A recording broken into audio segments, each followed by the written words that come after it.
भगवान की जय। श्रीमद् भगवत गीता के सप्तम अध्याय के तृतीय श्लोक का हम लोग पिछले सत्संग में मनन कर रहे थे। बहुत ही महत्वपूर्ण श्लोक है जिसमें भगवान श्री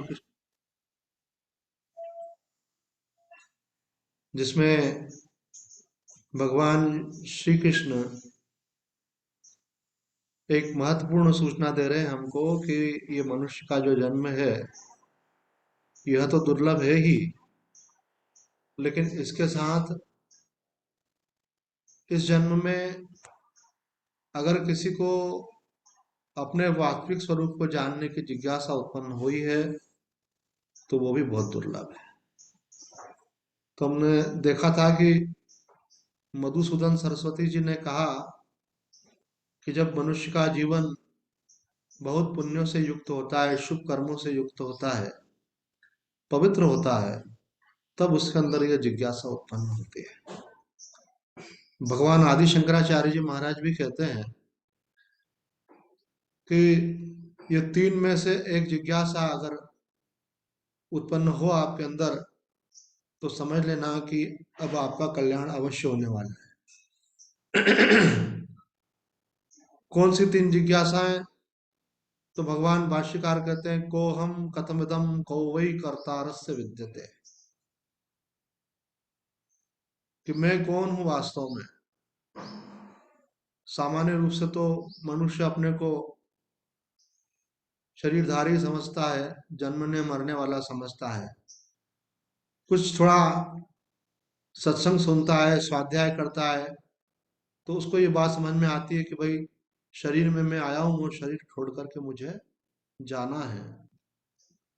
फिर कोई ज्ञान विज्ञान का जब सत्संग सुनता है, भगवान को तत्व से जानने की जब उसमें इच्छा होती है, तो गुरु कृपा से उसको ये बात समझ में आती है कि जाने आने वाला जो जीव है वो भी मैं नहीं हूं। ये तो पंच महाभूतों से जैसे बना हुआ शरीर है, इसी प्रकार से पंच तन मात्राओं से बना हुआ सूक्ष्म शरीर है। उसमें पंच प्राण है, पंच ज्ञानेन्द्रियां हैं, पंच कर्मेंद्रियां हैं, मन बुद्धि चित्त अहंकार है।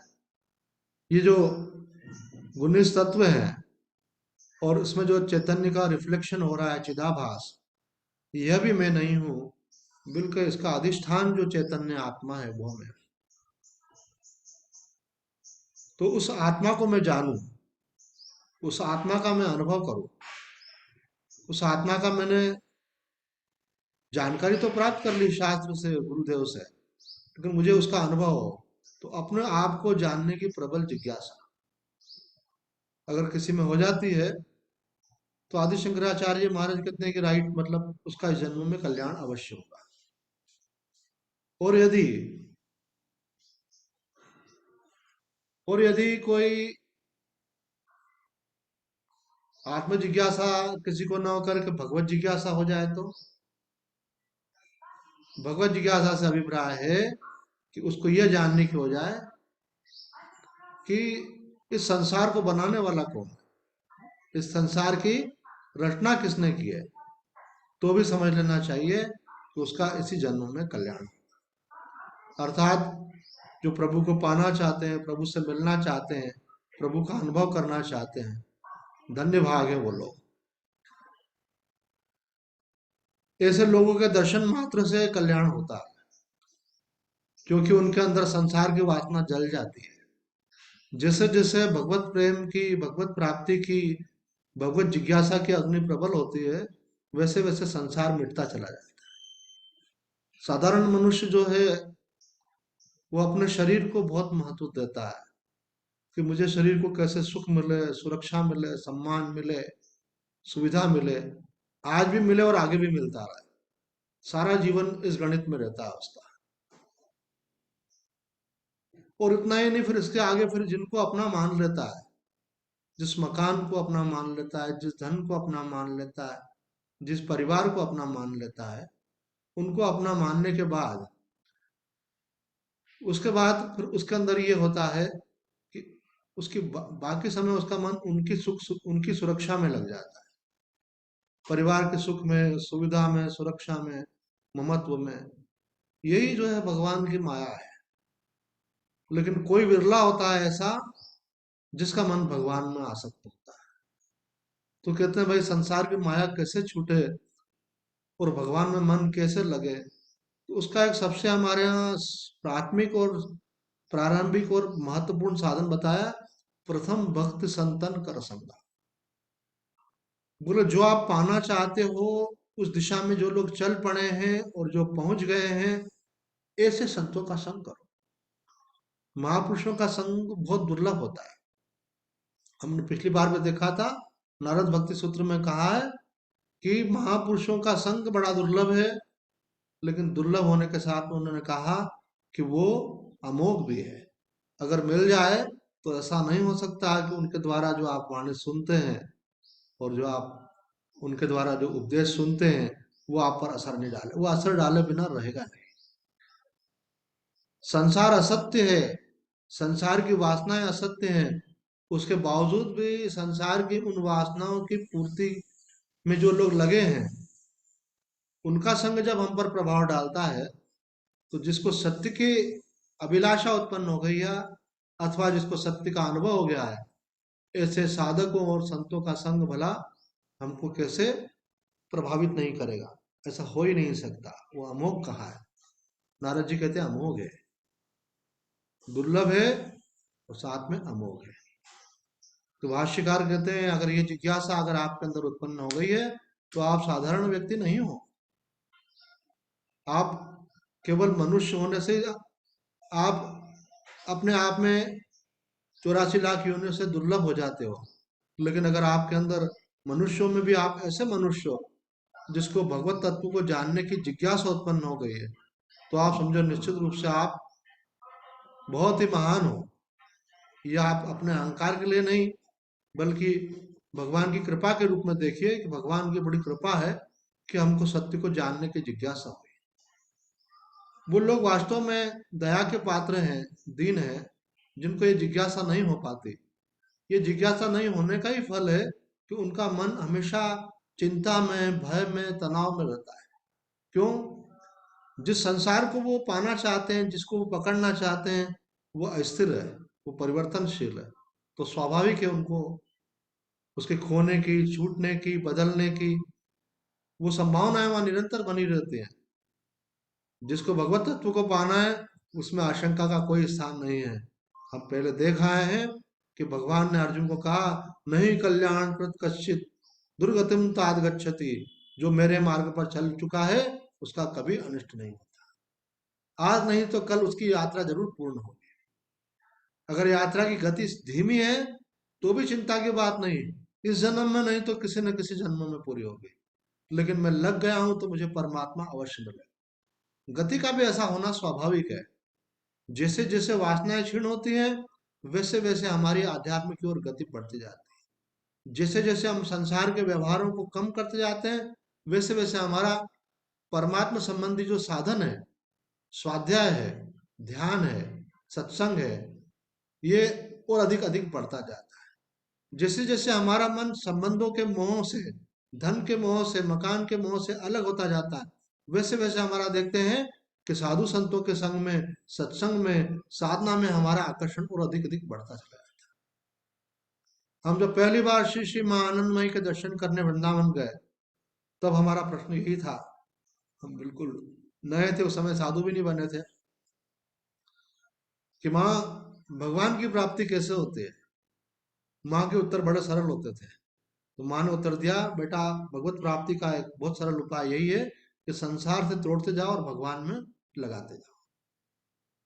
आपका भी जो टाइम का, इमोशंस का, एनर्जी का इन्वेस्टमेंट है वो कहाँ हो रहा है? संसार में हो रहा है। बस उसको वहां से थोड़ा थोड़ा निकालते जाओ और परमात्मा में लगाते जाओ। जितनी गति से आप निकालोगे, जितना अधिक निकालोगे, जितना ईमानदारी से निकालोगे, उतना अधिक ईमानदारी से परमात्मा में आप लगते चले। हमने पिछले सत्संग में भी बात की थी। हमारे पूज्य स्वामी कृष्णानंद जी महाराज भी ये बात कहते थे। रामसुदास जी महाराज ने गीता की साधक संजीवनी टीका में भी ये बात कही है कि साधक को अपने जीवन में 4 विभाग कर लेना चाहिए। 24 घंटे को 4 में डिवाइड करना चाहिए। और 6 घंटे उसको भगवत संबंधी उसमें ही खर्च करना चाहिए। उसमें पूजा है, पाठ है, जप है, ध्यान है, स्वाध्याय है, सत्संग है, सेवा है, देव दर्शन है, वो सब मिला करके 6 घंटे उसके उसमें जाना चाहिए। रमन महर्षि जी और उड़िया बाबा जी कहते हैं इन 6 घंटे में से आप मान के चलो लगभग 3 घंटे शुद्ध रूप से आपके ध्यान और जप में जाना चाहिए। या तो ध्यान और जप करो, अथवा ध्यान ही ध्यान करो, अथवा केवल जप ही जप करो, जैसी आपकी मन की स्थिति, जैसी रुचि आपकी हो। बाकी साधन साथ में आप कर ही रहे हैं, सेवा कर रहे हैं, स्वाध्याय कर रहे हैं, सत्संग कर रहे हैं, लेकिन 3 घंटे आपको इसमें देना है। तो उड़िया बाबा जी कहते हैं कि 1 घंटा 35 मिनट सुबह, 1 घंटा 35 मिनट शाम को, अर्थात 2 बार।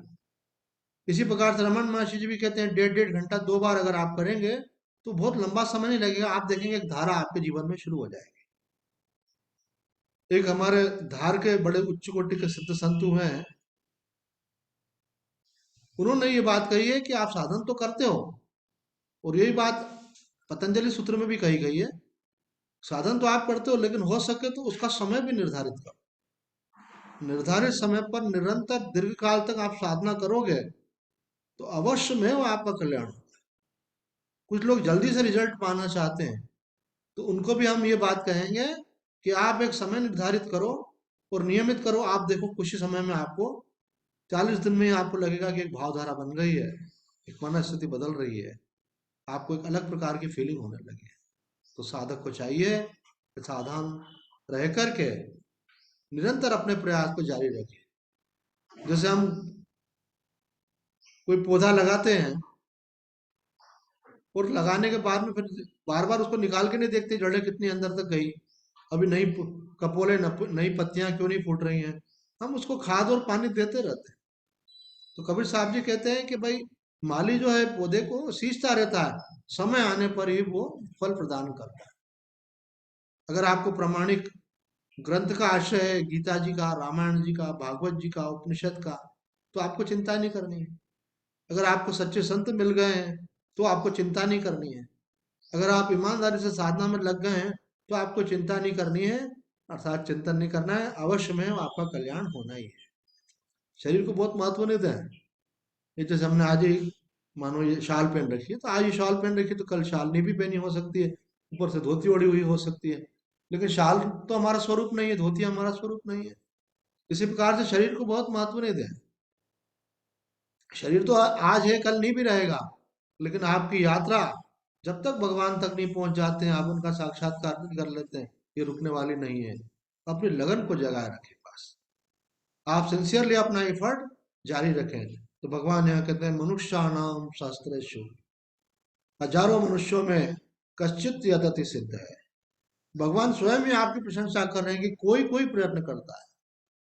हम ये देखते हैं इसमें कितने पार्टिसिपेंट हैं, तो दिख रहा है भाई इतने सारे साधक रोज बैठ करके अपने घर बैठ कर सत्संग सुन रहे हैं। तो इसी प्रकार से कई संतों के साथ कई साधक जुड़े हुए हैं, वो नित्य सत्संग सुन रहे हैं। इसी प्रकार से सत्संग सुन करके वो साधक है, उनमें से अधिकांश साधक जो है नित्य साधना कर रहे हैं। तो ये कोई साधारण बात थोड़ी है कि आप भगवान का सत्संग सुन रहे हैं और फिर नियमित साधना कर रहे हैं। उड़िया बाबा जी ने तो तप की परिभाषा करते हुए ये कहा है कि तपस्या क्या है, गुरु के द्वारा दिए हुए साधन को नियमित करना ही तप है। अगर आप करते रहेंगे, जो करते रहोगे भजन धीरे धीरे, तो मिल जाए राधा रमन धीरे धीरे। कोई काम दुनिया में मुश्किल नहीं है, कोई काम दुनिया में मुश्किल नहीं है, जो करते रहोगे यतन धीरे धीरे। लगे रहना है। अगर लगे रहोगे तो यात्रा पूरी हो गई, और अगर कोई बड़ी भूल हो गई तो भूल होने से हो सकता है कि प्रायश्चित के रूप में आपको कोई अगला जन्म हिरण जैसा मिल गया, अथवा अन्य किसी योनि में चले गए, लेकिन वो कर्म काट के फिर आप लग जाओ। अभी आज हमारे सामने प्रत्यक्ष सुनने वाला कोई साधक बैठा हुआ नहीं है यहाँ पे, लेकिन मैं आपको बताऊं इस समय मेरे ठीक सामने एक बिल्ली बैठी हुई है। उसने आके अपने हाथ से दरवाजा खोला, और दरवाजा खोलने के बाद में वो बैठ गई अपने पैरों के ऊपर, और अभी लगातार मेरे सत्संग को सुन रही है बिल्कुल शांत भाव से। मुझे आश्चर्य हो रहा है, ये बिल्ली को जब दिख रहा है कि मैं सामने हूं तो अंदर दूध पीने तो जा नहीं सकती, वो चली जाती, पर वो गई नहीं। वो अपने पैर फोल्ड करके बैठ गई, बड़ी सुंदर सा उसका स्वरूप उसका यहाँ मुझे दिखाई दे रहा है। तो इसी प्रकार से कहीं कहीं देखने में आता है, कहीं मंदिर की घंटियां बज रही हैं, कोई वहां पे कुत्ता रोज आकर के बैठता है, कहीं मालूम पड़ता है कोई गाय आकर वहां पर रोज बैठती है, कोई सत्संग होता है तो कोई न कोई जीव ऐसा होता है वो आकर वहां बैठ जाता है और चला जाता है। ऐसे कई प्रसंग हमको सुनने को मिलता है ना। एक तो अभी प्रत्यक्ष जैसे हम देख ही रहे हैं यहाँ पे। तो जो साधक जो है वो उसको हिम्मत नहीं हारना है, अपनी तरफ से गलती नहीं करना है, लेकिन अगर हो गई तो उसका प्रायश्चित होगा। देखो, अगर अपन ने लोन लिया तो चुकाना पड़ता है, डरना नहीं चाहिए। अगर हमसे पाप हुआ है तो उसका फल तो भोगना पड़ता है, लेकिन भगवान के शरण में रहेंगे, नाम जप करते रहेंगे, संतों का आशीर्वाद रहेगा, तो वो भी आसानी से कट जाएगा और फिर आगे यात्रा। कहते हैं जड़ भरत जी का जब दूसरा जन्म हिरण का हुआ, तब उस समय भी उनको ये था मुझे सूखी सूखी घास खाना है, मुझे हरी घास खा के उसका सुख नहीं लेना है। उनका जीवन त्याग में था, तपस्या में था, वो किसी का संग नहीं करते। रमण आश्रम की बात है, रमण आश्रम में एक कुत्ता रहता था रमन महर्षि जी के काल में। एक से अधिक कुत्ते थे, पर एक कुत्ते के लिए महर्षि जी ने कहा कि ये वैराग्यवान है, ये दूसरे कुत्तों का संग नहीं करता है, ये अकेला रहता है। ये साधक की एक पहचान ये है कि वो संग पसंद नहीं करता है। हमने पहले बताया था कि एक पुस्तक हमने पढ़ी पॉल ब्रंटन की। उस पुस्तक में पॉल ब्रंटन ने बताया कि मैंने भारत में जाकर के खोजा कि ये ऋषि मुनि योगी कैसे साधना करते हैं। तो मैंने एक कॉमन बात उसमें ये देखी कि सभी जो उत्तम कोटि के साधक थे, जो योगी थे, वो किसी से मिलने में इंटरेस्टेड नहीं रहते थे। वो एकांत में अपनी साधना को अधिक से अधिक करना चाहते हैं। और यही बात हमारे पूज्य स्वामी कृष्णानंद जी महाराज, उनके प्रमुख उपदेशों में से एक उपदेश स्वामी जी का ये कि सीमित व्यवहार, जो आवश्यक है वो तो करना ही पड़ेगा, जो प्रारब्ध की बलवत्ता है वो तो आपसे करवा ही लेगी, लेकिन अपनी तरफ से नया कर्म मत बनाओ, नए संबंध मत बनाओ, नया व्यवहार मत बढ़ाओ। अब आपको अपनी ऊर्जा, अपना समय भगवान में लगाना है। न तो आप किसी से मिलने जाओ और न किसी को अपने पास मिलने के लिए बुलाओ। हाँ ठीक है, अब आपका मन नहीं लगता है, अकेले में बोर होते हैं, निराशा आती है ना, मन में हताशा आती है, तो ठीक है फिर आप करो ये सब, लेकिन उतना ही करो जितना करना बहुत जरूरी है। बाकी समय आप अपना भगवान में लगाओ। अगर भगवान की भक्ति में मन नहीं लगता हो तो आप साधकों का संग करो, संसारी लोगों का संग नहीं करना चाहिए। ये तो ऐसा है कि जैसे दो कदम आप आगे बढ़े और आपने कुसंग किया तो दो कदम फिर पीछे हो जाते। और कुसंग का अभिप्राय साधक के लिए, कुसंग का अभिप्राय पाप करना नहीं है, पापियों का संग नहीं है। साधक के लिए कुसंग का मतलब है जिसके मन में धन की अभिलाषा है, जिसके मन में सांसारिक सुखों की अभिलाषा है, जिसके मन में संसार में मान प्रतिष्ठा पाने की इच्छा है, उनका संग। जो उनकी उनकी ललचाती हुई आंखें, उनकी वैसी बातें वो सुनोगे तो उसका कुछ ना कुछ आपके ऊपर छींटे पड़ जाएंगे। तो वो छींटे मत पड़ने दो, आप अपने को बचा कर रखो। और प्रारब्धवश संग प्राप्त हो भी जाए तो अपने को उससे निर्लिप्त बना करके रखो। जो लोग संसार की बातें करते हैं उनका संग कम करते जाओगे तो आपका परमार्थ अपने आप बढ़ता चला जाएगा। तो यहाँ पे भगवान कहते हैं धन्य है वो लोग मनुष्याणाम सहस्त्रेषु कश्चित यतति सिद्धये, कश्चित यतति सिद्ध है, कोई कोई मिलेगा ऐसा। एक बार हम रामकृष्ण परमहंस जी का एक उज्जैन में आश्रम था, रामकृष्ण मठ, उसमें हम कई साल तक प्रवचन करने जाते थे। तो वहां पे एक साधक आते थे, उनका नाम था श्याम। तो वो शाम हमको बोले एक बार आकर के, स्वामी जी आपका सत्संग प्रति शनिवार को रामकृष्ण आश्रम में होता है और मैं हर शनिवार को आता हूँ, और सत्संग का समय 5 से 6 रहता है। और मैं जब दुकान से उठता हूँ, अपनी वो दुकान थी उनकी कपड़े की कोई, तो बोले मैं दुकान से उठता हूँ तो मैं देखता हूँ कि यही समय खास ग्राहकी का रहता है। तो मैं अपने भाई को बोलता हूँ भाई सप्ताह में एक दिन तो जाता हूँ, तू संभाल लेना। कभी कभी ग्राहक ज्यादा होते तो भी मैं निकल आता हूँ, उसमें ग्राहक को अगर रिस्पांस नहीं मिले तो चले भी जाते हैं ग्राहक। फिर मुझे मन में विचार होता है कि देखो सामने इतनी सारी दुकानें हैं, बाएं इतनी दुकानें हैं, दाएं इतनी दुकानें हैं, इनमें से तो कोई सत्संग में नहीं जा रहा है, अकेला मैं ही जा रहा हूँ। तो क्या मेरा दिमाग खराब हुआ है कि इनका दिमाग खराब हुआ है? तो बोले स्वामी जी मेरे को थोड़ा इस विषय में आप मार्गदर्शन करें।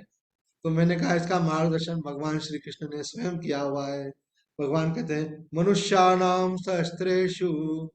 मैंने कहा आसपास के मिलाकर के तो हजारों नहीं होते हैं। भगवान कह रहे हैं हजारों में कोई एक व्यक्ति यत्न करता है। उनका दुर्लभ है ये जिज्ञासा जो आपके अंदर जागृत हुई है, जिसके कारण से आप 1 घंटे के लिए आप छोड़ते हो ग्राहक को और बोलते हो नहीं मुझे तो भगवान की प्राप्ति के लिए जो साधन है सत्संग, उसके लिए निकलना है। तो कहते हैं मनुष्याणाम सहस्रेषु कश्चित् यतति सिद्धये। फिर अगर आप प्रयत्न कर रहे हैं और उसमें शिथिलता है तो स्वाभाविक है कि फिर प्राप्ति में समय लगेगा ही। भगवान कहते हैं यतताम अपि सत्तानाम कश्चिन माम वेत्ति तत्वता। उसके बाद भी आपके पुण्य होंगे, शुद्ध अंतःकरण होगा तो अच्छा मार्गदर्शन मिलेगा। नहीं तो कोई आपको एक संप्रदाय विशेष का कोई आचार्य मिल जाएगा, वो अपने संप्रदाय के हिसाब से उसके मापदंड होंगे, वो आपको उसमें बांध के रखेगा, न तो दूसरे का सत्संग सुनने देगा आपको और न कोई नई बातें जानने देगा। कल हमारे पास एक बहन आई थी, उनको देख करके हमको भी ये बात लगी। वो जिन गुरु से जुड़ी हुई थी उन्होंने उनके भजन सुनाए हमको और उसके बाद में उन्होंने उनके बारे में बहुत सारी बातें बताई।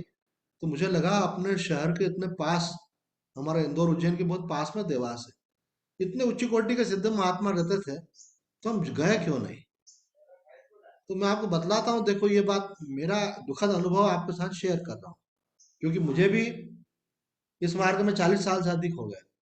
तो मुझे एक महात्मा ने बोला वहां मत जाना, बोले वो तुमको दूसरे मार्ग की तरफ ले जाएंगे, उनका कुंडलिनी का मार्ग है, उनका योग का मार्ग है, तुमको ज्ञान के मार्ग से आगे बढ़ना है।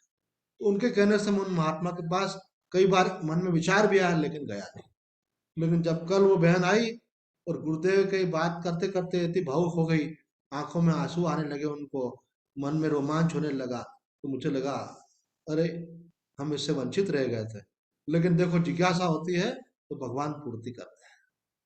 वो किस रूप में पूर्ति करते हैं कि हम उनके दर्शन तो प्राप्त नहीं हुए, लेकिन हमको स्वामी कृष्णानंद जी महाराज, ऐसे रामसुदास जी महाराज, अखंडानंद जी महाराज, ओंकारेश्वर के रामानंद जी महाराज, वृंदावन के स्वामी सत्यानंद जी महाराज और ऋषिकेश के दंडी स्वामी हंसानंद जी महाराज, ऐसे विलीनात्मा जी महाराज, ये सब जिनका मैं नाम ले रहा हूँ, युग पुरुष स्वामी परमानंद जी महाराज, ये सब जो है जीवन मुक्त महापुरुष।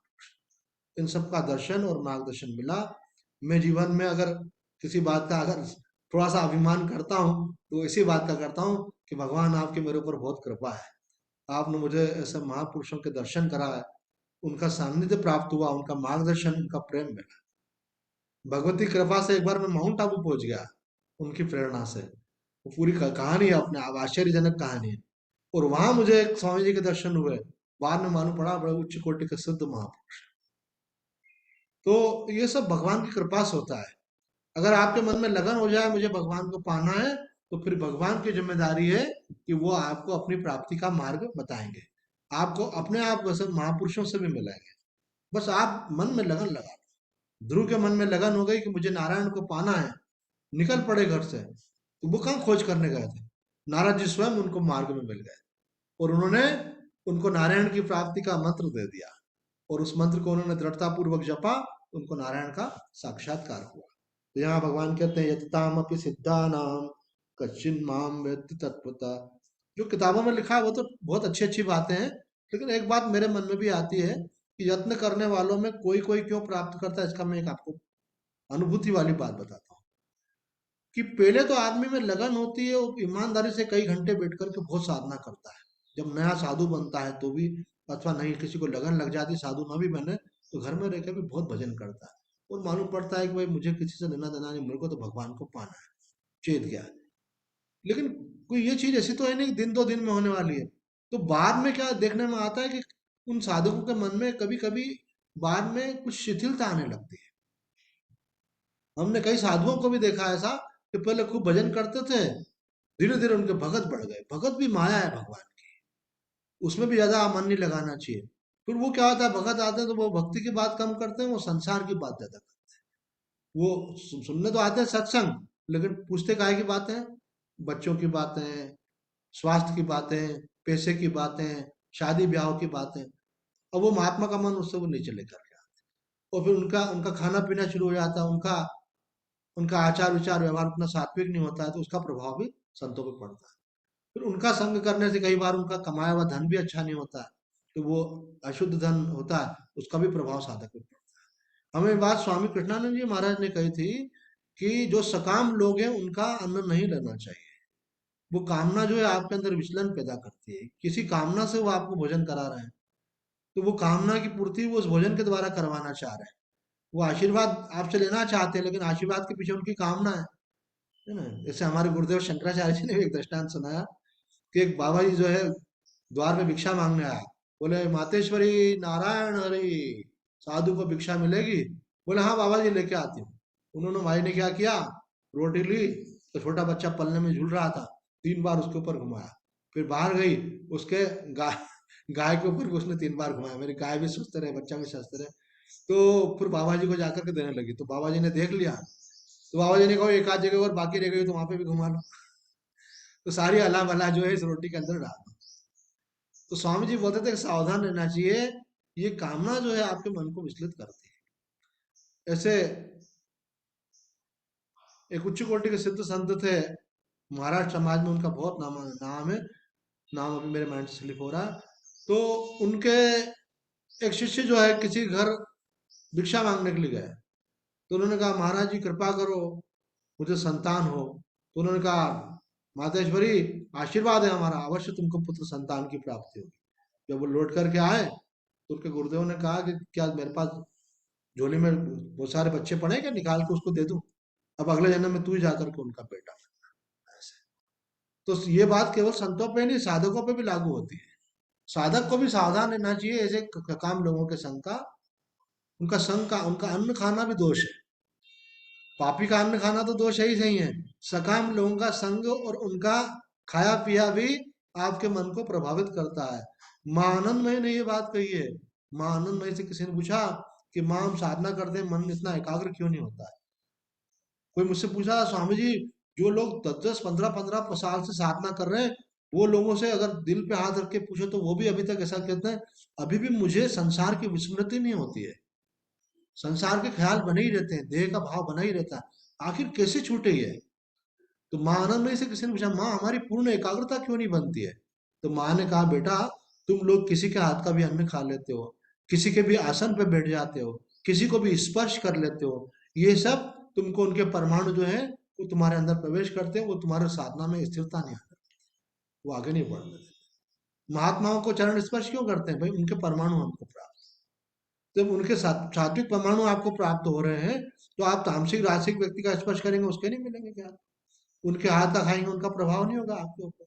उनका, माँ बोलती है उनके आसन पे भी नहीं बैठना चाहिए। ये बात स्वामी विवेकानंद जी की एक प्रकाशित पुस्तक है, स्वामी विवेकानंद के संग में, पुस्तक का नाम है स्वामी विवेकानंद के संग में। उस पुस्तक में स्वामी विवेकानंद ने अपने शिष्य को बोला है, उनने बोला कि जिन आसन पर, जिस बिस्तर पर पति पत्नी का व्यवहार हुआ उस आसन पर बैठना भी नहीं चाहिए, ब्रह्मचारी के लिए उसका भी निषेध है, नहीं तो उसके मन में भी विकार उत्पन्न। डोंगरे महाराज ने भी ये बात कही है कि अ, गृहस्थों के घर में, खास करके इस आयु के जो बीच के आयु के हैं लोग, उनके घर में काम के परमाणु रहते हैं ऐसा। तो वहां अधिक नहीं बैठना, अपने को जो साधक है उनको बचना चाहिए इससे। और उन्होंने ये भी कहा कि अगर भजन में सफलता चाहते हैं तो बीच बीच में तीर्थ में चले जाओ, बीच में आश्रम चले जाओ किसी के, ऐसे एकांत में जाकर के भगवान का भजन करो। और अगर उसी घर में भी आपको अधिक साधना करनी है तो आप अपना एक कोना ढूंढो जिसमें हर कोई व्यक्ति आए जाए नहीं, जहां बैठकर आपकी साधना हो वो आपका भगवान का घर है। घर के अंदर भी आपका जो पूजा घर है वो भगवान का घर है। अगर आप पूरा कमरा नहीं निकाल सको, मजबूरी हो भाई छोटा मकान हो, तो कमरे में भी एक कोना निकाल लो, इस कोने में केवल भगवान के भजन के लिए जाया जाएगा, अन्य कोई कार्य नहीं होगा ऐसा। आप एक समय पर एक स्थान पर आप करेंगे तो अनुष्ठान का पार्ट होता है, तो आपको उसका विशेष लाभ होगा। तो हम बतला रहे थे कि कश्चिन माम वेत्ति तत्वतः के पीछे कि पाने वाले करने वालों में भी पाने वालों की कमी जो है उसका एक कारण क्या होता है? कुछ सिद्धियां आती हैं, शक्तियां आती हैं, सामर्थ्य आती हैं, ऐश्वर्य आता है, और साधक उसमें अटक जाता है। कोई बोलता है मैं बड़ी गौशाला बनूंगा, कोई बोलता है मैं बड़ा हॉस्पिटल खोलूंगा, कोई बोलता है मैं बड़ा आश्रम बनाकर वेद पाठशाला खोलूंगा, और ये भी भगवान की दूसरी माया ही है। अभी काम बनाने उसके पहले ही वो इनमें लग जाते हैं। तो करते रहना है और लगे रहना है। हमारे स्वामी अवधूतानंद जी महाराज कहते थे कि जैसा वैराग्य लेकर आप घर से निकले थे, इस साधन में आप पूरी ईमानदारी से लगे थे, जब तक कार्य की सिद्धि नहीं हो जाए तब तक आप निरंतर लगे। नहीं लगोगे, बीच में शिथिल हो जाओगे, कोई बात नहीं है, भगवान की तरफ से ये दूसरा जन्म मिलेगा। आखिरी में शिथिल हो गए, मन हट गया, दूसरा जन्म मिल जाएगा। व्यवस्थाओं में नहीं अटकना है, प्रचार में नहीं अटकना है, नाम नहीं कमाना है हमको। हमको केवल भगवान का भजन करना है। चाहे साधक हो, चाहे संत हो, चाहे गृहस्थ हो, चाहे विरक्त हो, सबके लिए भगवान यहाँ कह रहे हैं कि मुझे पाने वालों की संख्या कम है। उसका कारण एक ही है कि साधन में शिथिलता। साधन में शिथिलता नहीं आनी चाहिए, बल्कि वो बढ़ता जाना चाहिए। देखो यहाँ स्वामी जी ने बहुत अच्छी बात कही है कि वास्तव में परमात्मा की प्राप्ति कठिन या दुर्लभ नहीं है, प्रत्युत इधर सच्ची लगन से तत्परता पूर्वक लगने वाले बहुत कम। इधर दृढ़ता से न लगने में संयोग जन सुख की तरफ आकृष्ट होना और परमात्म तत्व की प्राप्ति के लिए भविष्य की आशा रखना, ये खास कारण है। बोले भगवान प्राप्ति में सिद्धि न हो पाने के दो कारण स्वामी जी ने यहाँ बताए हैं। साधना में शिथिलता के दो कारण बताए। एक तो बताया है कि संयोग जन सुख का आकर्षण, जो संसार के सुख भोग है उनका आकर्षण। दूसरा स्वामी जी बता रहे हैं भविष्य की आशा। ये एक बड़ी महत्व की बात है, जो समझ में आना कठिन होती है, जिस तरफ ध्यान कम जाता है। वो बात स्वामी जी यहाँ स्पष्ट करें। परमात्मा सब देश में, सब काल में, संपूर्ण व्यक्तियों में, सब वस्तुओं में, सब घटनाओं में, सब परिस्थितियों में और संपूर्ण क्रियाओं में स्वतः परिपूर्ण रूप से मौजूद है। अतः उनकी प्राप्ति भविष्य में कोई कारण ही नहीं है। परमात्मा की प्राप्ति का भविष्य में कोई कारण नहीं, क्योंकि परमात्मा यहाँ और अभी पूर्ण रूप से उपलब्ध है। इसलिए मन में ऐसा दृढ़ निश्चय रखें कि मुझे उन परमात्मा की प्राप्ति के लिए ये नहीं सोचना है भविष्य में मिलेंगे, वो यहाँ है, अभी है।